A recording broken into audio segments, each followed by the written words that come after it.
I should take it slow. My body saying yes, my head is saying no. তো আমি ইন্দ্রনীল, আপনারা দেখছেন আমার ইউটিউব চ্যানেল ভ্রমণ উইথ ইন্দ্রনীলে আপনাদের সবাইকে সুস্বাগতম। তো আজ আমরা চলে যাচ্ছি হচ্ছে মধ্যম গ্রামে অবস্থিত বজরংবলীর মন্দিরে। তো যাত্রাপথটি আপনাদের বলে দিই আপনারা কিভাবে আসবেন। যারা শিয়ালদিয়া দিয়ে আসতে চান তারা বনগাঁ, দত্তপুকুর, মধ্যমগ্রাম আর ঠাকুরপুকুর এই ট্রেনগুলোতে চড়ে আপনারা মধ্যমগ্রামে নামবেন। প্রায় আপনাদের 40 মিনিট মতো সময় লাগবে। ওখান থেকে আপনাদের যে প্ল্যাটফর্মে নামবে ওই প্ল্যাটফর্ম থেকে আপনাদের ডান দিকে আসতে হবে। ডান দিকের রাস্তায় এসে ওখান থেকে আপনারা অটো ধরবেন। অটো ধরে আপনারা ওখানে অটোওয়ালাকে বলবেন যে মোড়ে যাব, তোরা মোড়ে নামিয়ে দেবে, ঠিক আছে। মোড় থেকে গিয়ে সিধে একদম আসবেন, যেখানে অটো নামাবে ওই সিধে রাস্তাটা গিয়ে আপনারা দেখবেন একটা সাবওয়ে দেখতে পারবেন। আপনাদের দেখিয়ে দিচ্ছি আমি পুরো ওই জিনিসটা কেমন কীভাবে আপনারা যাবেন। তো সাবওয়েটা আপনারা ক্রস করবেন, ওখান থেকে আবার অটো।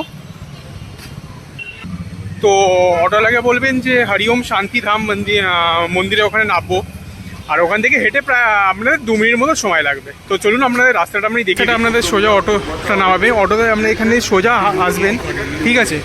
আপনারা দেখুন এটা একটা লোকেশান আছে। আপনারা দেখুন এখানে আমাদের ল্যান্ডমার্কটা দেখে নিন। মধ্যমগ্রাম পৌরসভার এখানে অফিস আছে, ঠিক আছে। এর একদম আপনারা দেখবেন সোজা দেখতে পাচ্ছেন যে আপনার সাবওয়ে আছে। সাবওয়েটা আপনাদের নিচে দেখুন, এই সোজা দেখুন আপনাদের সাবওয়েটা দেখতে পাচ্ছেন। সাবওয়েটার মধ্যে আপনারা সোজা গিয়ে ওই পারে চলে যাবেন, রাস্তার ওই পারে গিয়ে আপনাদের অটোতে উঠেবেন। প্রায় ভাড়া আপনাদের প্রায় 15 টাকা মতো নেবে, ঠিক আছে। যখন আসবেন এখানে আপনাদের দেখিয়ে দিচ্ছি, আমাদের ল্যান্ডমার্কটা দিচ্ছি আমরা অটোটা কোথায় দিই। আপনাদের কৃষ্ণা সুইটসের উল্টো দিকে আপনাদের অটো স্ট্যান্ড আছে। অটো স্ট্যান্ডটায় আপনারা এখানে এসে বলবেন আপনার হনুমন্দিরের সামনে যাবো, ওরা এখানে মন্দিরের সামনে নামিয়ে দেবে। 15 টাকার মতো ভাড়া নেবে, আর যেতে প্রায় আপনাদের 20 মিনিট মতো লাগবে। অটোতে নেবে আপনারা দেখিয়ে দিচ্ছি কোথায় নামবেন। আপনারা যখন দেখতে পাবেন ইনস্টিটিউট অফ জেনেটিক ইঞ্জিনিয়ারিং, আপনাদের এই যে রাস্তাটা আছে এখান থেকে আপনাদের সোজা চলে যেতে হবে। প্রায় আপনাদের 2 মিনিট মতো সময় লাগবে রাস্তাটা ওখানে যেতে। একদম সোজা গেলেই আপনারা দেখতে পাবেন যে মন্দিরটি অবস্থিত রয়েছে। যখনই চান আসতে পারেন, কেন মন্দিরটি কোনো বন্ধ বা খোলার সময় নেই, সব সময় মন্দিরটি খোলা থাকে। হ্যাঁ, কিন্তু অবশ্যই আপনাদের রাত 10টার পরে তো বন্ধই হয় সব মন্দির, ওটাও আপনার বন্ধ হয়ে যাবে। তো চলুন আমাদের রাস্তাটা আপনাদের দেখিয়ে দিই, তাও আপাতত কীভাবে আপনারা যাবেন যে মন্দিরকে আপনাদের দেখাচ্ছি। আপনারা সন্ধ্যা আরতি দেখতে চান তাহলে সন্ধ্যা আরতির টাইমিংটা আপনাদের বলে দিই। সন্ধ্যা আরতির টাইমিংটা হচ্ছে আপনাদের 6টা থেকে 6:30টার মধ্যে আমাদের সন্ধ্যা আরতিটা শুরু হয়ে যায়। খুব দেরি হলে আপনার 6:30 বাজবে, এর বেশি হবে না। আর এখানে আপনাদের যে হনুমান জয়ন্তীতে হয়, খুবই বিশালভাবে এখানে হনুমান জয়ন্তীতে হয়। যদি আপনারা হনুমান জয়ন্তীর দিন আসেন তাহলে আপনারা সকাল সকাল এখানে চলে আসতে পারেন। খুব ভালোভাবে এখানে পরিষেবাটা করে ওখানে। তো আপাতত আমরা পৌঁছে গেছি আপনাদের মেন মন্দিরটা। তো এই যে আপনারা মন্দিরটা দেখতে পাচ্ছেন, এটি হচ্ছে আপনাদের যে মেন মন্দিরটার ঢোকার প্রবেশদ্বার। আপনাদের এই সামনেই আপনাদের প্রবেশদ্বার পেয়ে যাবেন। পেছনে একটা দ্বার আছে, ওটা বন্ধ থাকে আপনাদের।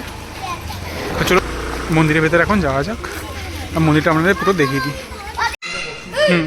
আমি প্রায় আপনাদের 3 বছর আগে এসেছিলাম। তো 3 বছর আগে আপনাদের এই মন্দিরটা আপনাদের এরকম ছিল না, এত ভালোভাবে, এরকম মানে পাতা মানে যাওয়ার রাস্তাটা এরকমভাবে ছিল না। এখন পুরো একদম পরিষ্কার পরিচ্ছন্ন করে দিয়েছে। আর একটা জিনিস, হনুমান জয়ন্তীতে যদি আপনারা আসতে চান তো এখানে দেখছেন এখানে আপনাদের রুম করা আছে। তো এখানে আপনারা থাকতেও পারবেন হনুমান জয়ন্তীর সময়। সবচেয়ে ভালো বিষয় এটাই লাগে এখানটার। আর এখানটার মানে আপনাদের বলবো কি, পরিবেশটা খুবই সুন্দর, খুবই ভালোভাবে পরিবেশটা পরিচ্ছন্ন করা আছে, মেনটেন করা আছে। যে একটা আমাদের মন্দির মধ্যে মেনটেন থাকে না, একটা পুরো খুবই ভালোভাবে মেনটেন করা। এই হচ্ছে মন্দিরে আপনাদের প্যাসেজটা, যেখান দিয়ে আপনারা আসতে পারেন। আর এখান দিয়ে আপনাদের যে বজরংবলীর মেন যেখানে সন্ধ্যা আরতি হয় ওটা আপনাদের দেখিয়ে দিচ্ছি। যে আপনাদের মেন মন্দিরটি এটি হচ্ছে। আগে যে মেন মন্দিরটি ছিল যখন আমি এসেছিলাম প্রায় 3 বছর আগে, ওটা আপনাদের ওই দিকে ছিল, ওই দিকটাও দেখাবো আপনারা। এখানে আপনাদের এখন মন্দিরের যেহেতু কনস্ট্রাকশন হয়েছে, ট্রান্সফরমেশনটা হয়েছে, পরিবর্তনটা হয়েছে মন্দিরে, তো মেন মন্দিরটি আপনাদের এখন এখানে করে দিয়েছে। এই এখানে হচ্ছে আমাদের মন্দিরে ঢোকার মেন যে প্রবেশদ্বার, এটি হচ্ছে আপনাদের প্রবেশদ্বার। আগে যখন এসেছিলাম এইসব কিছুই ছিল না।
ভিডিওটা আপনাদের ভালো লেগেছে, ভিডিওটা ভালো লাগে থাকলে অবশ্যই চ্যানেলটিকে সাবস্ক্রাইব করে দেবেন আর ভিডিওটিকে লাইক করে দেবেন।